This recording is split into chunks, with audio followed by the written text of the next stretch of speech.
Alors,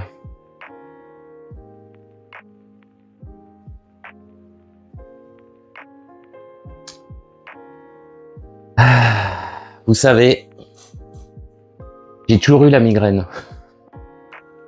Je pensais pas commencer comme ça. J'ai toujours eu, aussi longtemps que je me souviens, j'ai toujours eu des migraines. Voilà, c'est quelque chose qui me suit dans ma vie. Les putains de migraines. D'ailleurs, en ce moment, c'est pour ça que je fais un peu moins de vidéos. J'ai eu plusieurs phases de maux de tête. C'est ignoble, hein. Ça dure une journée entière. Tu te réveilles le matin, tu sais déjà que tu vas l'avoir. Avec les années, on s'y fait. Et peut-être je ferai une vidéo un jour sur ça, sur les migraines et sur l'espèce de stress, d'angoisse, sur l'angoisse. C'est quelque chose de... Et justement, ces élections donnent ce sentiment de mal-être. Donnent ce sentiment de mal-être, ce sentiment de malaise. Et j'avais envie de vous en parler parce que on sent clairement que c'est très mal parti là. C'est très très mal parti. C'est très difficile d'en rire au final parce que c'est globalement assez ignoble. Quand on voit déjà toutes les magouilles, je suis désolé, on peut appeler ça magouille, hein. Arrangements, hein, comme ils disent, les arrangements entre les partis républicains et autres d'ailleurs, c'est écœurant. C'est écœurant. Je veux dire, chacun peut avoir ses convictions. Après, on se retrouve dans des systèmes. Alors oui, l'élection législative, elle est particulière. C'est un peu comme l'élection, c'est comme les municipales. C'est vrai qu'il peut y avoir un sentiment global sur le pays, et c'est vrai que dans chaque région, dans chaque ville, il peut y avoir un maire, voilà, qui peut, voilà, les résultats suivent pas forcément une tendance générale, encore que. Mais là, c'est vrai qu'on se retrouve avec une élection, pour moi, qui est totalement biaisée, avec une élection aussi où, je vais pas dire la fraude. Je vais pas dire la fraude, j'ai encore passé pour un affreux personnage, mais où les procurations ont dû sauver le cul d'un parti en particulier, à mon avis, à mon très humble avis. On y reviendra. Et puis surtout, les résultats, au final, en fait, les résultats ne nous donnent pas vraiment de résultats. En fin de compte, je pense aussi que quelque part, ils correspondent à l'état du pays, à un pays divisé. Voilà, un pays divisé, un pays qui sait plus à quel sein se vouer, il sait plus vers qui se tourner, aussi un pays qui s'en fout. Faut pas oublier qu'il y a eu quand même beaucoup de gens qui sont pas allés voter malgré tout, même s'il y a une participation, voilà, qui a été saluée. On salue la participation. Bon, c'est très bien, mais j'ai envie de dire, si c'est pour que les gens participent et au final on a ça, en fait oui, je pense que c'est pas mal à l'image du pays, quoi, un pays totalement divisé qui va se retrouver certainement, ça va être très difficile de gouverner, ça va être très difficile de faire quoi que ce soit. Et puis, comme à l'accoutumée, un Emmanuel Macron, voilà, qui, je vais pas dire qu'il s'en fout, mais finalement qui doit bien rigoler, parce que au final, lui et son groupe s'en sortent plutôt bien. Et puis lui, je pense qu'il s'amuse de la chienlit dans laquelle il a plongé une fois encore le pays. Bien sûr, pendant tout ce laps de temps, on oublie ce qui se passe à l'extérieur, alors qu'il se passe en plus des choses assez graves. On va peut-être y revenir. Alors peut-être que tout simplement, on va faire le tour. C'est pour ça que j'ai mon sacro-saint téléphone. On va faire le tour un petit peu, tout simplement des résultats, partie par partie. Et puis je vous donnerai voilà mon sentiment, mes impressions, mon analyse fine et détaillée. Alors même si, et je tiens tout de suite je ne suis pas politologue. Eh oui, c'est incroyable. aucune chaîne, aucune radio ne m'a contacté pour venir voilà m'exprimer à la télé ou à la radio en direct. C'est assez dommage parce que je pense que bon, il y a des choses quand même, il y a une analyse qui est assez fine, assez voilà. Donc on va prendre partie par partie. Bah déjà on va commencer à droite, tiens, une fois n'est pas coutume. Qu'est-ce qu'on a sur... Alors on a un camembert, hein. Voilà, peut-être que je vous le mettrai, on a un camembert où on a voilà les différents groupes et les résultats. Alors a priori définitif, j'ai chopé ça hier ou avant-hier. Donc on commence par, alors reg, je sais pas ce que c'est. Je dois vous avouer que donc il y a 3 élus, mais j'avoue que je ne sais pas ce que c'est. Alors est-ce que ça fait partie du groupe Lyot? Ça je ne sais pas ce que c'est. Ensuite on a le RN, a priori 130 députés. Donc si on regarde grosso merdo le camembert comme ça, le RN est a priori le groupe qui a, en tout cas, donc pas majoritaire, puisque il y a 577 députés, la majorité est à 289, majorité absolue, donc qui permet a priori de plus ou moins de gouverner, quoi, de faire passer des textes. Donc le RN est à 130, et au final, c'est le groupe qui a le plus de députés. Donc, de là à penser qu'au final, c'est le parti ou le groupe, entre guillemets, le plus cohérent, parce que vous allez voir que les alliances, ça va dans tous les sens, ça gravite. A priori, ce serait le groupe le plus cohérent, et a priori, ce serait le groupe pour lequel les votes, et d'ailleurs, si on regarde le nombre de votes, tout simplement le nombre de votes, le RN est arrivé en tête. Donc ça, il faut quand même bien... voilà, le RN est arrivé en tête. Alors, vous savez ce que j'en pense. J'en ai déjà parlé. Pour moi, je pense que malgré les hésitations, malgré la nullité évidente de certains candidats, malgré l'amateurisme, je pense que eux, c'est le dernier essai avant le what the fuck intégral. Alors peut-être qu'on va même pas essayer et qu'on va rentrer immédiatement dans le what the fuck intégral. Donc ça, c'est assez fort. Donc voilà, donc a priori 130 députés, ça reste de toute façon les perdants, parce qu'on parlait quand même de majorité absolue encore dimanche matin. Et dimanche entre 18h et 20h, là il y a tout qui a changé. Voilà, vous avez compris. Donc ensuite, on a CIO, alors je sais pas ce que c'est, CIO DVS, donc on a 13 et 1. Je ne sais pas ce que c'est. On a divers droite, il y en a 8. LC, il y en a 2. L'UDI, 7. Ça existe encore. Les LR. Alors, les LR, c'est un cas d'école. Donc, on est sur les LR historiques. Hein. Donc, vraiment les gros mange-merde. Même si, alors attention. Parce que là, j'entends déjà, oui, tu nous dis le Rassemblement National, voilà. Pourtant, il y a des LR qui sont allés avec eux. Alors, oui, c'est vrai. Et je vomis Éric Ciotti. Ce mec-là est un traître devant l'Éternel. C'est pas parce qu'il a rejoint un groupe, parce que en fait, il a voulu sauver sa tête et sa place. Il a réussi. C'est en fleur. Il aurait mérité vraiment d'être battu à plat de couture. Moi, je le conchis. Je conchis d'ailleurs ces gens. Mais les LR, vraiment 52 députés quand même. Donc ils arrivent à conserver un groupe, ils arrivent à limiter la casse. Pareil, les LR pour moi, c'est des gens, ils méritent de disparaître. Ils sont en permanence à la télévision. Ils ont en très grande partie créé le problème, parce que faut bien voir que les LR, l'ancienne RPR, tout ça, Sarkozy, Chirac, ils ont quand même régné sur notre pays pendant un bon moment. Hein. Et il faut bien le dire, ils l'ont amené dans le précipice dans lequel il est aujourd'hui. Donc, entendre des gens comme ça nous dire on a la solution, moi je pense toujours à la phrase de John McClane dans Piège de cristal, tu régleras pas le problème, pauvre type, parce que c'est toi le problème. Donc eux, les LR, et qu'on vienne en permanence les voir sur les plateaux télé, ramener leur gueule, les bras m'en tombent. Les bras m'en tombent, et pareil que des gens continuent à voter pour eux.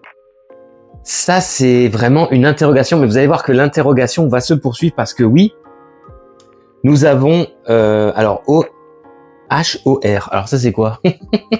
H-O-R, c'est quoi ça? Ah, Horizon. Ah oui.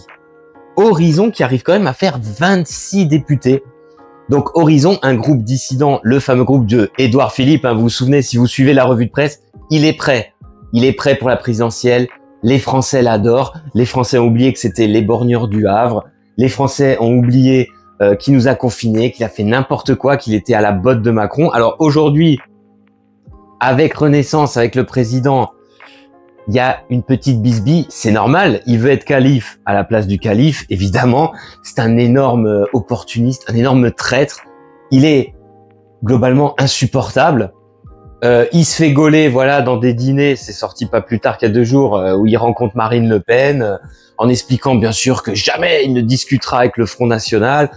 Enfin, pour moi, c'est une ordure de bas étage. Et c'est quelqu'un, en fait, qui devrait se retrouver dans les poubelles politiques de notre pays. Voilà, et ne serait-ce rien qu'à cause de sa gestion des gilets jaunes, et qu'il était aux ordres totalement, bah moi j'ai envie de dire c'est éliminatoire, tout simplement. Donc quand même, 26 députés.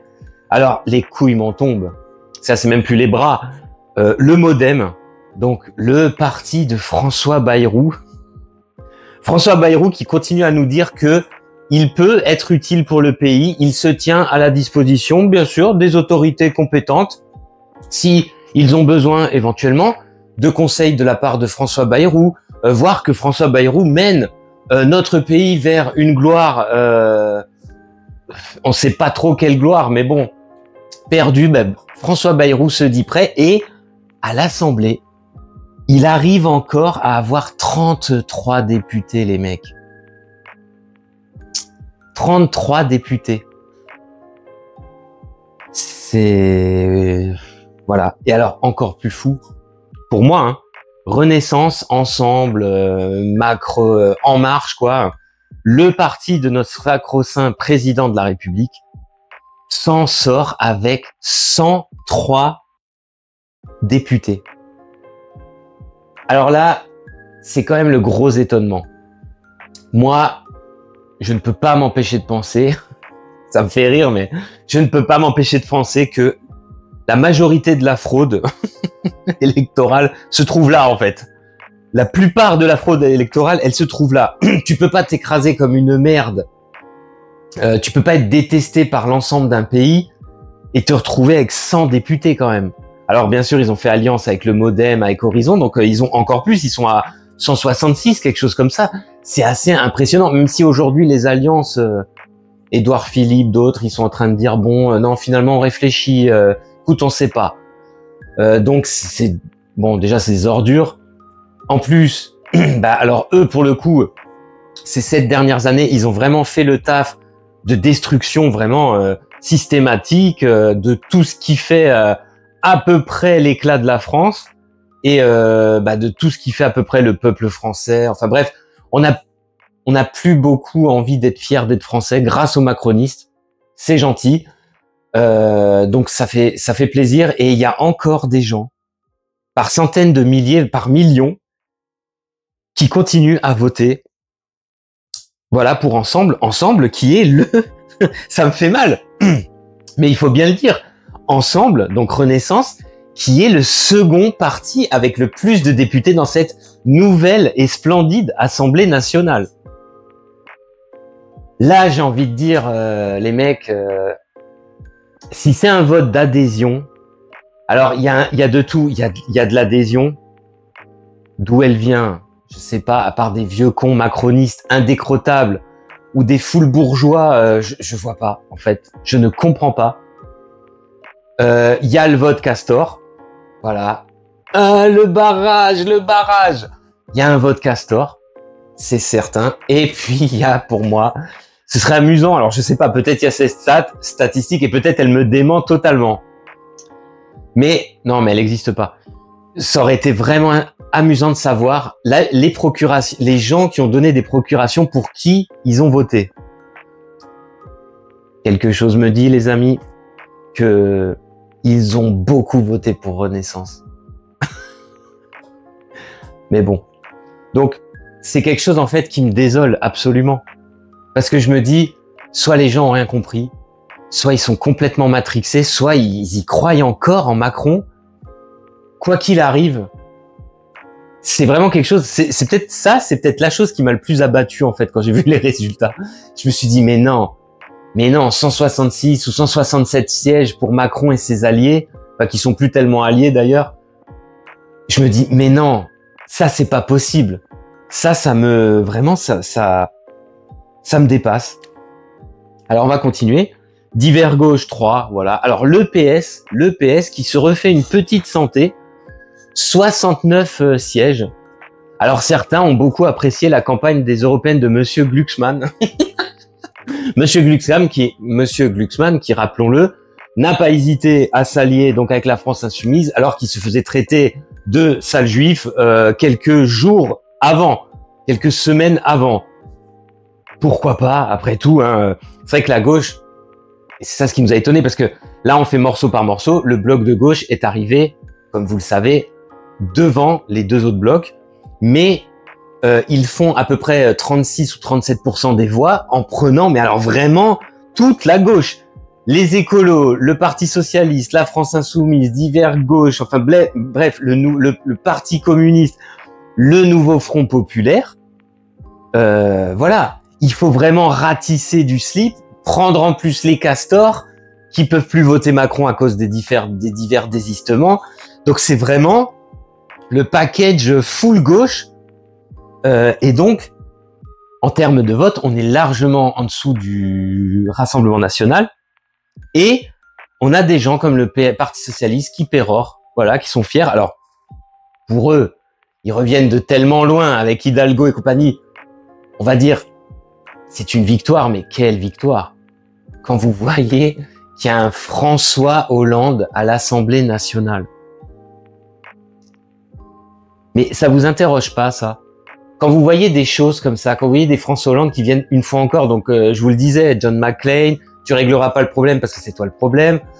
Vous avez des gens comme ça qui n'ont rien fait, qui ont, je veux dire, François Hollande se met dans le Nouveau Front Populaire où on veut on veut remettre la retraite à 60 ans, alors que lui-même a fait une réforme des retraites que tout le monde a déjà oublié a priori, qui était déjà violente.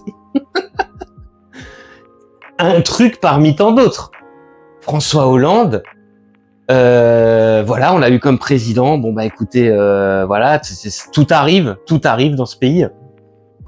Le voir à l'Assemblée, pareil, moi les bras m'en tombent. Je ne sais pas.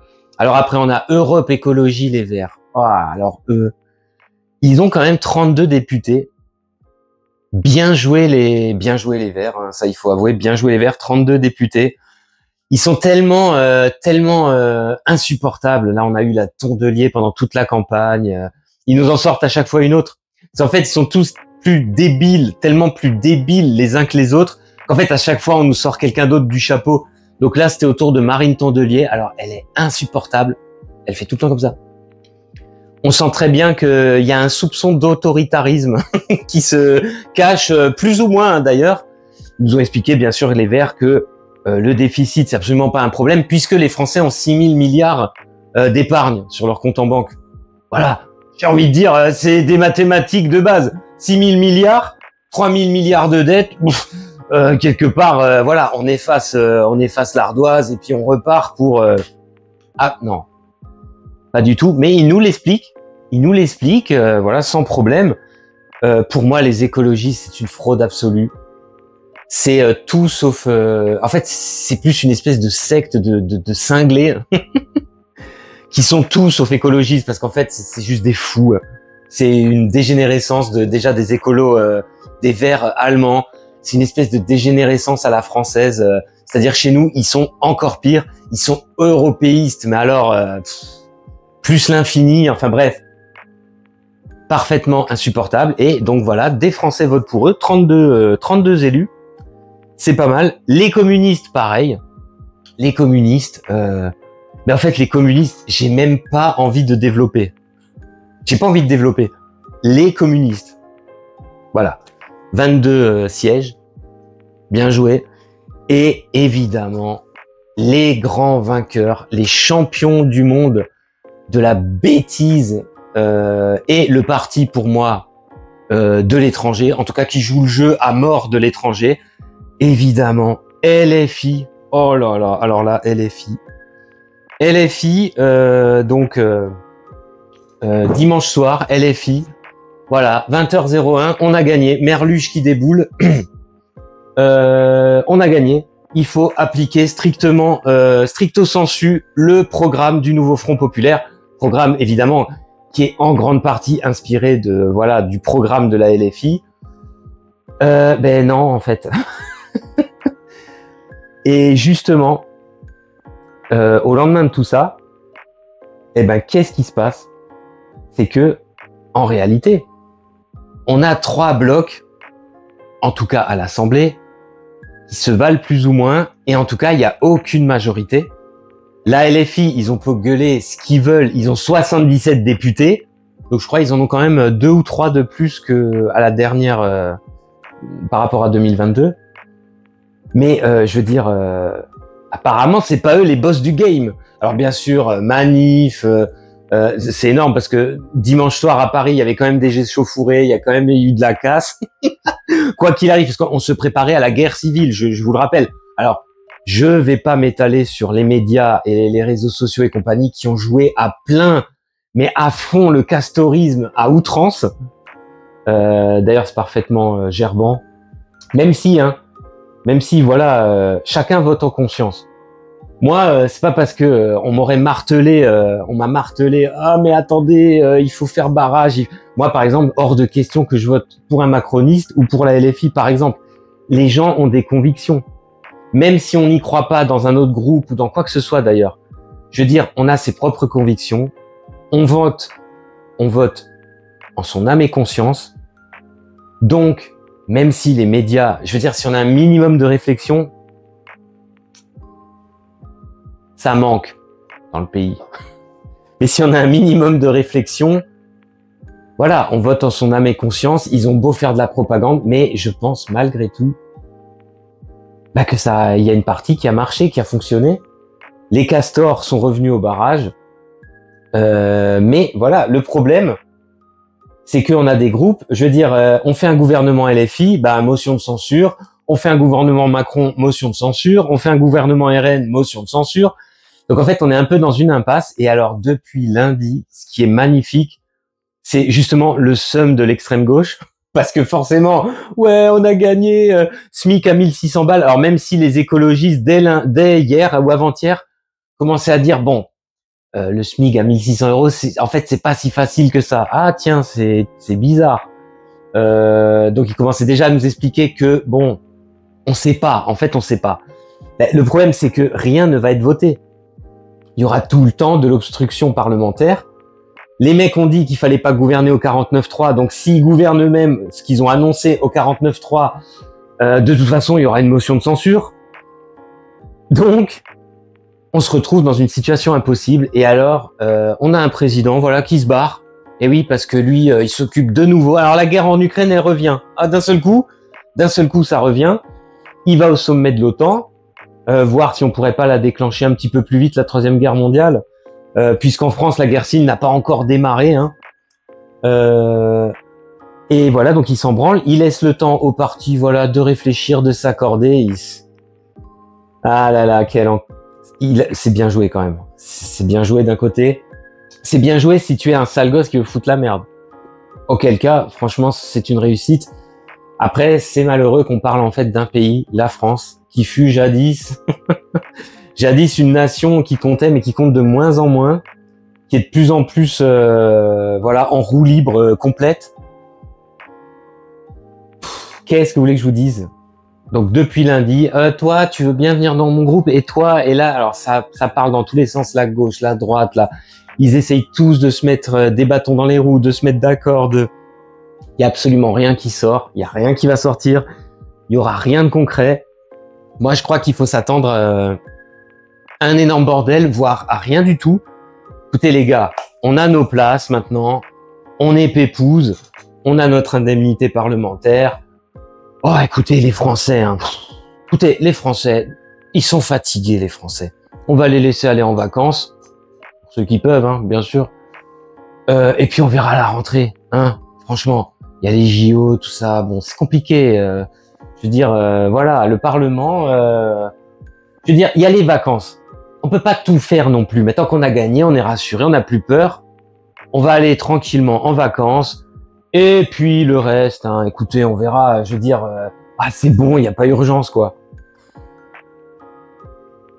Mais le pire, c'est que c'est pas impossible que ces mecs-là pensent comme ça. C'est pas impossible.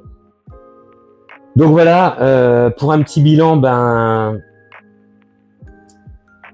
on est dans une impasse, je pense. Je pense qu'il va ressortir que du négatif. Je pense aussi que beaucoup de gens, alors peut-être que j'en fais partie, mais je suis de plus en plus fataliste, malheureusement, se sentent floués, se disent mais attendez, c'est quoi ce bordel? On vote en grande majorité pour alors Macron ou le RN, ou disons qu'on vote en majorité pour la droite, et on veut nous foutre la gauche. Alors on va me dire oui, mais puis ce sont le jeu des élections. Mais moi j'appelle plus ça un jeu, quoi. J'appelle plus ça un jeu dans l'état où est notre pays, dans la dégringolade qui va se poursuivre et qui se poursuit. Moi j'appelle plus ça un jeu. Au bout d'un moment, fini de jouer, quoi. Au bout d'un moment, fini de jouer. Arrêtez un peu tout ça. Bref, voilà, donc grosse migraine, gros mal de tête. J'ai envie de dire, pour moi en tout cas, comme à l'accoutumée, mais pas que. On va s'arrêter là pour cette analyse. Donnez-moi vos avis. Je suis toujours ravi de lire tous vos commentaires, même ceux qui m'insultent copieusement. Au contraire, ça m'amuse, ça me renforce. Non, je rigole, mais c'est toujours intéressant à lire. Et de toute façon, on se retrouvera pour des revues de presse, pour quand j'en ai, voilà, je vais essayer de faire un peu plus de vidéos. Là, j'étais vraiment fatigué, et puis voilà. On va s'arrêter là. J'espère que cette analyse complète vous a plu. En tout cas, ça vaut une analyse de l'autre connard avec son écharpe là sur BFM. Ça vaut une analyse, voilà, ça vaut une analyse. On va s'arrêter là et je vous dis à plus pour de prochaines critiques ou vidéos où je me suis trompé.